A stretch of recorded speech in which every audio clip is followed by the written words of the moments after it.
வணக்கம்.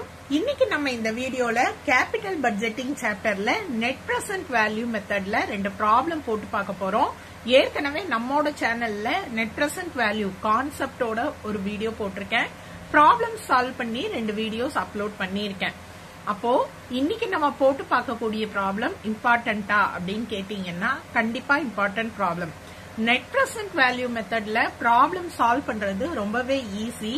ஆனா இதுலயே டிஃபரெண்டான ப்ராப்ளம்ஸ் இருக்கு. அதனால இன்னுமே ஒரு வீடியோ நெட் பிரசன்ட் வேல்யூ மெத்தட்ல நான் உங்களுக்கு அப்லோட் பண்ணுவேன். கண்டிப்பா இந்த எல்லா வீடியோஸையுமே மிஸ் பண்ணாம பாருங்க, உங்களுக்கு யூஸ்ஃபுல்லா இருக்கும். ஏன்னா நெட் பிரசன்ட் வேல்யூ மெத்தட்ல கண்டிப்பா ஒரு 5 மார்க் அல்லது 10 மார்க் ப்ராப்ளம் கொஸ்டின் பேப்பர்ல கேட்கறதுக்கு வாய்ப்பு இருக்கு. ஓகே, ரொம்பவே ஈஸியான ப்ராப்ளம் தான். பட் சின்ன சின்ன சேஞ்சஸ் டிஃபரன்ஸோட ப்ராப்ளம்ஸ் மாறி இருக்கிறதுனால மறுபடி நெட் பிரசன்ட் வேல்யூ மெத்தட்லயே நம்ம ப்ராப்ளம் பார்த்துட்டு இருக்கோம். இன்னைக்கு நம்ம போட்டு பார்க்கக்கூடிய ப்ராப்ளம் என்ன அப்படின்னு பாத்தீங்கன்னா கேபிட்டல் பட்ஜெட்டிங் சாப்டர்ல நெட் பிரசன்ட் வேல்யூ தான். இந்த ப்ராப்ளம்ல பாத்தீங்கன்னா ஒரு டிஃபரன்ஸ் இருக்கு. என்ன அப்படின்னு பாத்தீங்கன்னா இந்த அவுட்ஃப்ளோ காலம்ல ரெண்டு அவுட்ஃப்ளோ கொடுத்திருக்காங்க. ஓகே, அதாவது எப்பவுமே ப்ராப்ளம்ல பிகினிங்ல கொடுத்திருக்க இன்வெஸ்ட்மெண்ட் மட்டும் தான் கொடுத்திருப்பாங்க. ஓகே, சோ இங்க பாத்தீங்கன்னா ஆஃப்டர் 1 year மறுபடியும் என்ன பண்ணிருக்காங்கன்னா இன்வெஸ்ட்மெண்ட் பண்ணிருக்காங்க. சோ இந்த ப்ராப்ளம் எப்படி ட்ரீட் பண்றது அப்படின்றத இந்த வீடியோல உங்களுக்கு சொல்லி தரேன். ஓகே, சோ ஃபர்ஸ்ட் நம்ம ப்ராப்ளத்தை ரீட் பண்ணி என்னென்ன இன்ஃபர்மேஷன்ஸ் கொடுத்திருக்காங்க அப்படின்றத தெரிஞ்சுக்கலாம். Project is acceptable unless the yield is 10%, cash inflows of a certain project along with cash outflow are given. So cash outflow, cash inflow ரெண்டுமே கொடுத்திருக்காங்க. அதுக்கு வந்து return 10%. Okay, the salvage value at the end of 5th year is rupees 40,000. and இதுல பாத்தீங்கன்னா scrap வேல்யூவும் கொடுத்திருக்காங்க. Okay, so இதெல்லாம் தான் டிஃபரெண்டான இன்ஃபர்மேஷன் சொன்னேன் இல்லையா. நீங்க ப்ரீவியஸ் வீடியோல பார்த்த ப்ராப்ளம்க்கும் இதுக்கும் இதுதான் டிஃபரன்ஸ். உங்களுக்கு சால்வேஜ் வேல்யூ கொடுத்திருக்காங்க, அதே மாதிரி அவுட்ஃப்ளோ ரெண்டு இன்ஃபர்மேஷன் கொடுத்திருக்காங்க. Calculate the net present value கேட்டிருக்காங்க. ஓகே, சோ எப்பவும் போல நீங்க ஃபர்ஸ்ட் ஸ்டேட்மெண்ட் எடுத்து எழுதிக்கோங்க. Statement of showing net present value. Okay, எடுத்து எழுதியாச்சு. இப்போ இதுல கொடுத்திருக்க அத்தனை இன்ஃபர்மேஷனையும் அப்படியே எடுத்து எழுதுவோம் இல்லையா. Year 1, year 2, cash inflow, PV factor and discounted cash inflow நம்ம கண்டுபிடிக்கணும். இப்ப கொடுத்திருக்கக்கூடிய இந்த 3 இன்ஃபர்மேஷனை நம்ம எடுத்து எழுதிடலாம். மொத்தம் பாத்தீங்க அப்படின்னா இங்க இன்ஃப்ளோ வந்து 5 இயர்ஸ்க்கு தான் இருக்கு. ஓகே, சோ இந்த 5 இயரோட இன்ஃப்ளோ இன்ஃபர்மேஷனை நான் எடுத்து எழுதிடுறேன். 1, 2, 3, 4, 5 புக்ல கொடுத்திருக்க அந்த இன்ஃப்ளோ இன்ஃபர்மேஷனை தான் நான் எடுத்து எழுதுறேன். 20,000, 30,000, 60,000, 80,000, 30,000. ஓகே, சோ அடுத்து பிவி ஃபேக்டரும் நமக்கு ப்ராப்ளம்லயே கொடுத்திருக்காங்க, பிரசன்ட் வேல்யூ ஃபேக்டர். சோ ப்ராப்ளம்ல கொடுக்கல. ஓகே, சோ ப்ராப்ளம்ல கொடுக்கல அப்படின்னா நீங்க என்ன பண்ணணும் அப்படின்னா உங்களோட புக்குக்கு பின்னாடி எஃப்எம் புக்ல இருக்கும், நீங்க அதை வந்து கண்டுபிடிக்கணும். எந்த மாதிரி கண்டுபிடிக்கணும் அப்படின்றதுக்கு நான் தனியா ஒரு வீடியோ கொடுக்கறேன் உங்களுக்கு. சோ இப்ப பாத்தீங்க அப்படின்னா நமக்கு அடுத்த ப்ராப்ளம்ல இந்த பிவி ஃபேக்டர் கொடுத்திருக்காங்க 9.09. ஓகே, சோ நான் அதை எடுத்து எழுதிக்கிறேன். அது எப்படி கால்குலேட் பண்ணணும்ன்றதுக்கு தனியா நான் ஒரு வீடியோ போடுறேன். அண்ட் டேபிள்ல எப்படி ஃபைண்ட் அவுட் பண்ணணும் அப்படின்றதையும் நான் உங்களுக்கு தனியா ஒரு வீடியோல சொல்லி தரேன். ஓகேவா? சோ இப்ப நான் வந்து கொடுத்திருக்க எல்லாத்தையுமே என்ன பண்ணிட்டேன், எடுத்து எழுதிட்டேன். அடுத்து இப்ப நம்ம என்ன பண்ணணும், டிஸ்கவுண்டட் கேஷ் இன்ஃப்ளோ கண்டுபிடிக்கணும். இத பிரசன்ட் வேல்யூ அப்படின்னு சொல்லலாம். ஓகே, சோ கேஷ் இன்ஃப்ளோவையும் பிவி ஃபேக்டரையும் மல்டிப்ளை பண்ணா கிடைக்கிறது தான் பிரசன்ட் வேல்யூ. அல்லது டிஸ்கவுண்டட் கேஷ் இன்ஃப்ளோ மல்டிப்ளை பண்ணலாம். 20,000 into 0.909 18,180 கிடைக்கும் மல்டிப்ளை பண்ணா. 30,000 into 0.826 24,780 கிடைக்கும். அடுத்து 60,000 into 0.751 45,060 rupees கிடைக்கும். அடுத்து 80,000 into 0.683 54,640 rupees கிடைக்கும். 30,000 into 0.621 18,630 rupees கிடைக்கும். ஓகே, சோ இப்ப நம்ம கண்டுபிடிச்சிட்டோம் இல்லையா. இது எல்லாத்தையும் நம்ம ஆட் பண்ணினா நமக்கு என்ன கிடைக்கும், டோட்டல் பிரசன்ட் வேல்யூ. இந்த ப்ராப்ளம்ல ஒரு அடிஷனல் இன்ஃபர்மேஷன் இருக்கு அப்படின்னு சொல்லியிருந்தேன். என்ன இன்ஃபர்மேஷன் அப்படின்னு பாத்தீங்கன்னா சால்வேஜ் வேல்யூ அப்படின்னு கொடுத்திருக்காங்க. So scrap value at the end of 5th year நே கொடுத்திருக்காங்க 40,000. ஓகே, so இந்த scrap value நீங்க எங்க கன்சிடர் பண்ணணும் அப்படின்னு பாத்தீங்கன்னா 5th இயர்க்கு அப்புறம் கன்சிடர் பண்ணுங்கன்னு சொல்லியிருக்காங்க. so அந்த 5th இயர்லயே அதையும் நம்ம என்ன பண்ணணும் அப்படின்னா எடுத்து எழுதிக்கணும் 40,000. so 5th இயரோட PV ஃபேக்டரையே நீங்க எடுத்து எழுதிக்கோங்க. இப்போ இது ரெண்டுத்தையும் மல்டிப்ளை பண்ணுங்க. ஸ்கிராப் வேல்யூவை நீங்க ஆட் பண்ணிக்கணும். ஓகேவா? so எந்த இயர்னா லாஸ்ட் இயர்ல நம்ம அதை இன்க்ளூட் பண்ணணும். ஓகே, சோ இப்ப டோட்டல் பிரசன்ட் வேல்யூ கண்டுபிடிச்சீங்கன்னா 1,86,130 rupees கிடைக்கும். இது வந்து total present value of cash inflows நம்ம கண்டுபிடிச்சது. ஓகே, சோ இப்ப கண்டுபிடிச்சோம் இல்லையா? அடுத்து நெட் பிரசன்ட் வேல்யூ கண்டுபிடிக்க நம்ம என்ன பண்ணணும் அப்படின்றத பாருங்க. Net present value is equal to present value of cash inflows minus present value of cash outflows. இப்ப இங்க அடிஷனலா நமக்கு ஒரு இன்ஃபர்மேஷன் கொடுத்திருந்தாங்க. கேஷ் அவுட்ஃப்ளோ வந்து ரெண்டு இன்ஃபர்மேஷன் கொடுத்திருந்தாங்க இல்லையா? அப்போ அந்த ரெண்டு அவுட்ஃப்ளோவையுமே இந்த டோட்டல் கேஷ் இன்ஃப்ளோல மைனஸ் பண்ணணும்.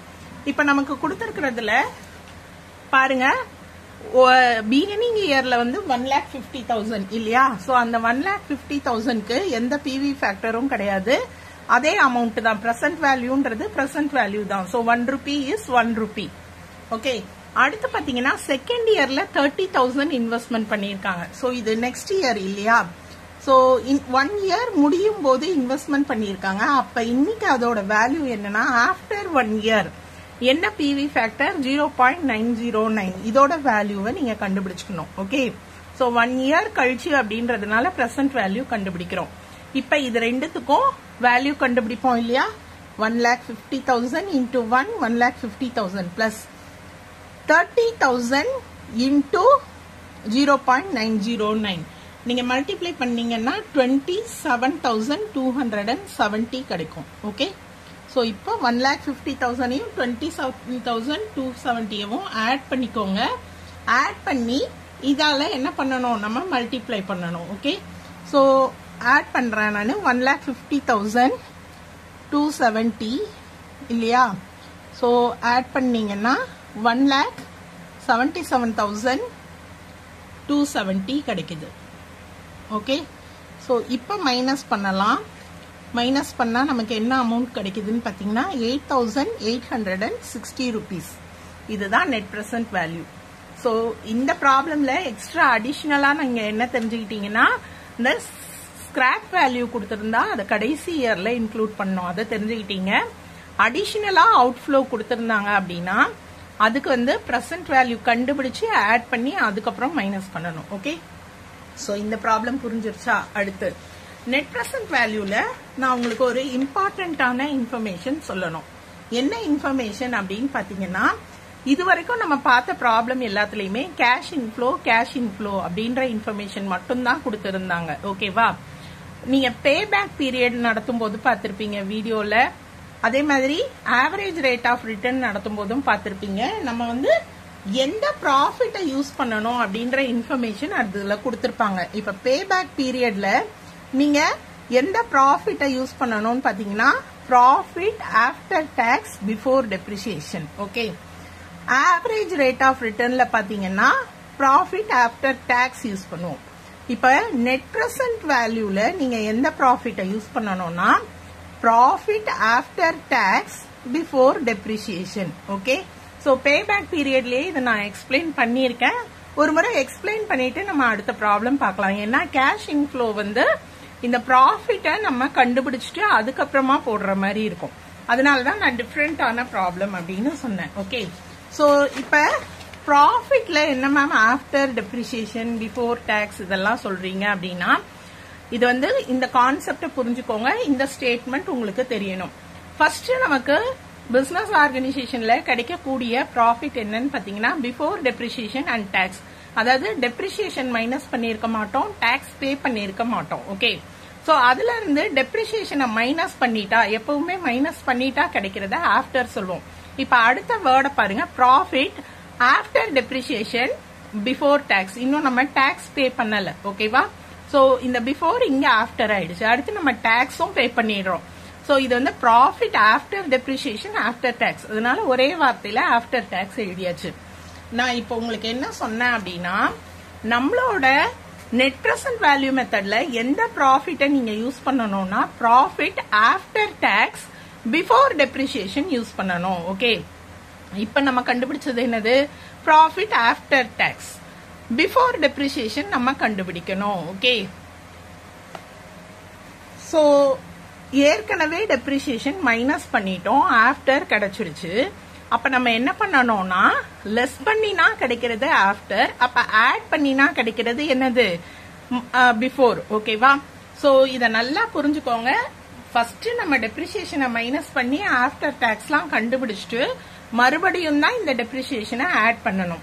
இப்ப நம்ம டெப்ரிசியேஷனை ஆட் பண்ணிட்டதுனால நமக்கு கிடைச்சிருக்கக்கூடிய ப்ராஃபிட் என்னன்னா after tax before depreciation. Okay, so ப்ராஃபிட்லயே இந்த மாதிரி டிஃப்ரெண்டான ப்ராஃபிட் இருக்கு. நம்ம பே பண்ணினதுக்கு அப்புறம் பே பண்றதுக்கு முன்னாடி அப்படின்ற டிஃப்ரெண்ட் ப்ராஃபிட்ஸ் இருக்கு. இதுல நம்ம யூஸ் பண்ண வேண்டிய ப்ராஃபிட் எதுன்னு பாத்தீங்கன்னா ஆஃப்டர் டாக்ஸ் பிஃபோர் டெப்ரிசியேஷன். உங்களுக்கு புரிஞ்சிருக்கும்னு நினைக்கிறேன். இப்ப நான் உங்களுக்கு ப்ராப்ளம் சொல்றேன். ப்ராப்ளம் பாருங்க. அடுத்த ப்ராப்ளத்துல நம்ம இதுதான் கண்டுபிடிக்க போறோம். ஓகே, சோ இதுல கொஸ்டின் நம்பர் 17 பாருங்க. பாத்தீங்கன்னா the following data calculate net present value at 10% discount rate.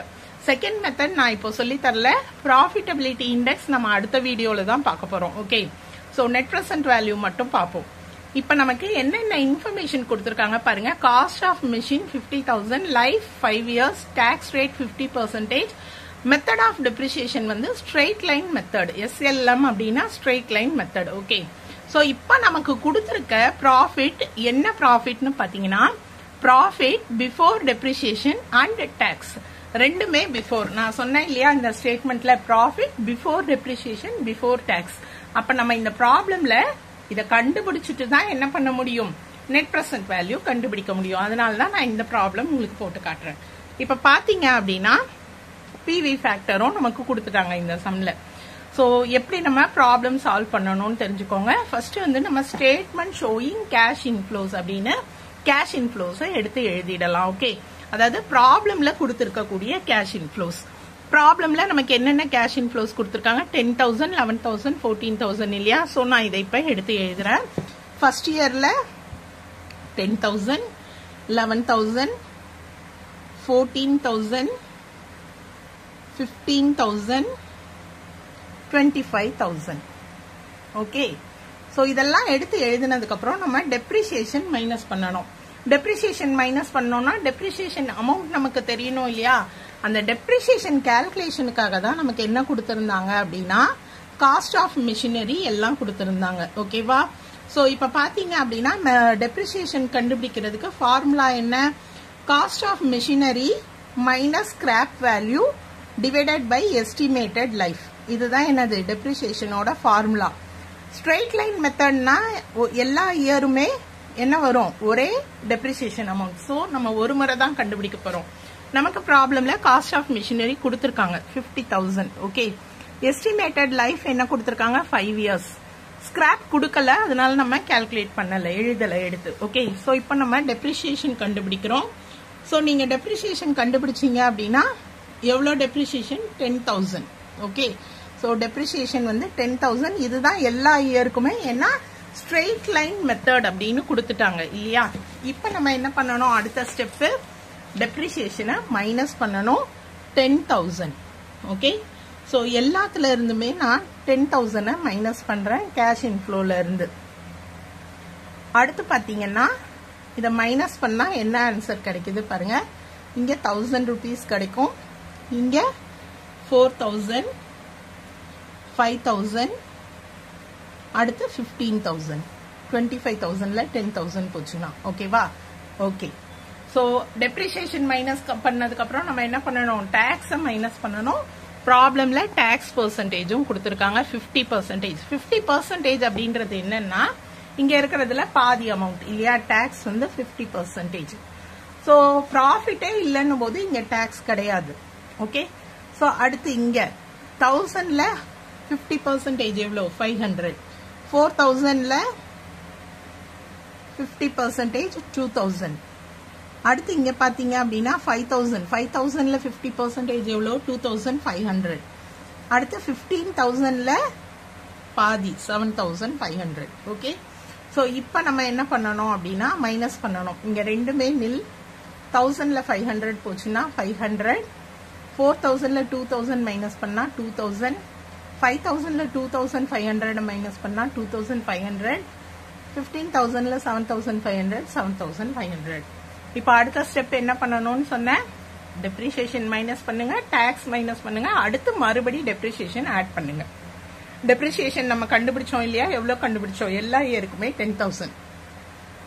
So மறுபடி நான் எல்லாத்துலயுமே என்ன பண்றேன்னா 10,000 ஆட் பண்ணணும். ஓகே, சோ எதுக்கு மேம் ஃபர்ஸ்ட் மைனஸ் பண்ணி கடைசி ஆட் பண்ணணும், அதுதான் ப்ரொசீஜர். ஓகே, சோ கடைசியா ஃபர்ஸ்ட் லெஸ் பண்ணிடணும், கடைசி தான் ஆட் பண்ணணும்.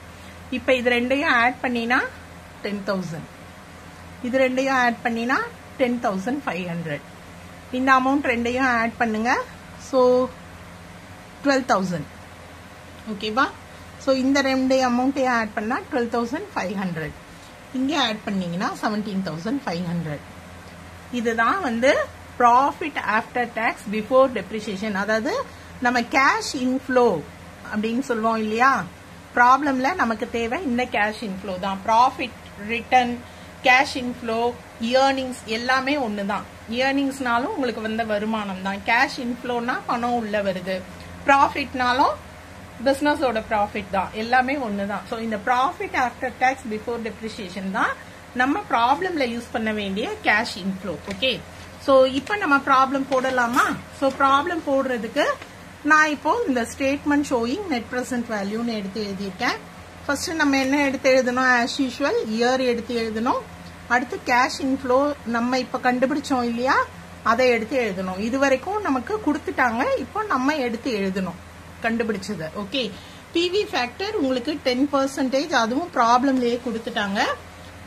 இப்போ நம்ம கண்டுபிடிக்க போறது டிஸ்கவுண்டட் கேஷ் ஃப்ளோன்னு சொல்லலாம், இல்ல பிரசன்ட் வேல்யூ அப்படின்னும் சொல்லலாம். டிஸ்கவுண்டட் கேஷ் ஃப்ளோ இல்லைன்னா பிரசன்ட் வேல்யூ. ஓகே, ஸோ நம்ம இப்ப எடுத்து எழுதிக்கலாம் 5 இயர்ஸ். இந்த 5 இயர்ஸ் இன்ஃபர்மேஷன் இப்ப நம்ம இங்க கண்டுபிடிச்சோம் இல்லையா, 10,000, 10,500, 12,000 எடுத்து எழுதிக்கிறேன். நம்ம கண்டுபிடிச்ச கேஷ் இன்ஃப்ளோ 10,000, 10,500, 12,000. ஸோ அடுத்து 4th and 5th இயர் 12,500, 17,500 எடுத்து எழுதிட்டேன். ஓகேவா, அடுத்து ப்ராப்ளம்லயே நமக்கு பிவி ஃபேக்டர் கொடுத்துருக்காங்க. ஸோ அதை அப்படியே எடுத்து எழுதலாம். 0.909, 0.826, 0.751, 0.683, 0.621. இதுக்கப்புறம் உங்களுக்கு ப்ராப்ளம் ஈஸியா போட தெரியும் இல்லையா. கேஷ் இன்ஃப்ளோவையும் பிவி ஃபேக்டரையும் நம்ம என்ன பண்ணணும், மல்டிப்ளை பண்ணணும். ஸோ மல்டிப்ளை பண்ணீங்கன்னா 10,000 into 0.909, 9,090. 10,500 into 0.826, 8,673. Okay, 12,000 into 751, 9,012. 12,500 into 683, 8,537.50. next one, இது ரெண்டையும் மல்டிப்ளை பண்றேன். 10,867.50 பைஸ். ஓகே, ஸோ இங்கெல்லாம் பைஸ் இல்லை, இந்த ரெண்டும் பைஸ்ல இருக்கு. ஸோ இப்போ நம்ம ஆட் பண்ணினா நமக்கு கிடைக்கக்கூடியது total present value of cash inflows. Okay, so இது பார்த்தீங்கன்னா ஆட் பண்றேன் 46,180 rupees கிடைக்கும். ஓகே, நெட் பிரசன்ட் வேல்யூவோட ஃபார்முலா என்ன, present value of cash inflows minus present value of cash outflows. Cash inflows நம்ம கிட்ட இருக்கு, கேஷ் அவுட்ஃப்ளோ ப்ராப்ளம்ல கொடுத்திருப்பாங்க இல்லையா. சோ எவ்வளவு வந்து இன்வெஸ்ட்மெண்ட் பண்ணிருக்காங்கன்னா காஸ்ட் ஆஃப் த மிஷினரி தான் அவங்களோட இன்வெஸ்ட்மெண்ட். சோ இதுதான் என்னது, இன்வெஸ்ட்மெண்ட் அமௌண்ட் 50,000. சோ அதை நான் எடுத்து எழுதுறேன். ஓகே, சோ இந்த ப்ராப்ளம்ல பாத்தீங்கன்னா இந்த அமௌண்ட் இன்ஃப்ளோ கம்மியா இருக்கு, இன்வெஸ்ட்மெண்ட் அதிகமா இருக்கு. மைனஸ் பண்ணீங்கன்னா 3,820 rupees கிடைக்குது. பாத்தீங்கன்னா ஆன்சர் வந்து நெகட்டிவ், சின்ன நம்பர்ல இருந்து பெரிய நம்பர். ஓகே, ப்ரீவியஸ் 2 ப்ராப்ளம்லயும் ஆக்சுவலி நெட் பிரசன்ட் வேல்யூல சொல்லியிருக்கேன் நானு. Decision making net present value எதுக்காக அப்படின்னா இன்வெஸ்ட்மெண்ட் பண்ணலாமா வேணாமா, இந்த மிஷினரி வாங்கலாமா வேணாமா, அந்த டிசிஷன் மேக்கிங் தான். எஃப்எம்ல எப்பவுமே கடைசியா அனாலிசிஸ் எழுதணும். நெட் பிரசன்ட் வேல்யூல எப்படி அனாலிசிஸ் எழுதணும்னு சொல்லியிருக்கேன். இந்த நெட் பிரசன்ட் வேல்யூ பாசிட்டிவா இருந்தா அக்செப்டட், நெகட்டிவா இருந்தா இந்த ப்ராஜெக்ட ரிஜெக்டட் அப்படின்னு எழுதணும். இப்ப இந்த ப்ராப்ளம்ல பாத்தீங்க அப்படின்னா நெகட்டிவ்ல ஆன்சர் வந்திருக்கு, அதனால ரிஜெக்டட். ஓகே, சோ போன ப்ரீவியஸ் வீடியோ 2த்துலயும் நான் இந்த அனாலிசிஸ் எழுதல, பாசிட்டிவ்ல தான் ஆன்சர் வந்தது. நீங்க மறக்காம எக்ஸாம்ல எழுதுங்க. ஓகே, இல்லைன்னா அதுக்காக 1 மார்க் உங்களுக்கு லெஸ் பண்ணிடுவாங்க. பாசிட்டிவ்ல இருந்தா அக்செப்டட், நெகட்டிவ்ல இருந்தா ரிஜெக்டட்னு எழுதணும். சோ இப்ப கூட நம்ம ஒரு ப்ராப்ளம் போட்டோம் இல்லையா நெட் பிரசன்ட் வேல்யூல. சோ இந்த ப்ராப்ளம்ல கூட பாருங்க பிளஸ்ல ஆன்சர் வந்திருக்கு, positive. So the project can be accepted அப்படின்னு எழுதணும். ஓகே, இன்னைக்கு நான் சொல்லி கொடுத்த நெட் பிரசன்ட் வேல்யூ ப்ராப்ளம் உங்களுக்கு புரிஞ்சிருக்கும்னு நினைக்கிறேன். டவுட்ஸ் ஏதாவது இருந்தா கமெண்ட் செக்ஷன்ல கேளுங்க. நன்றி.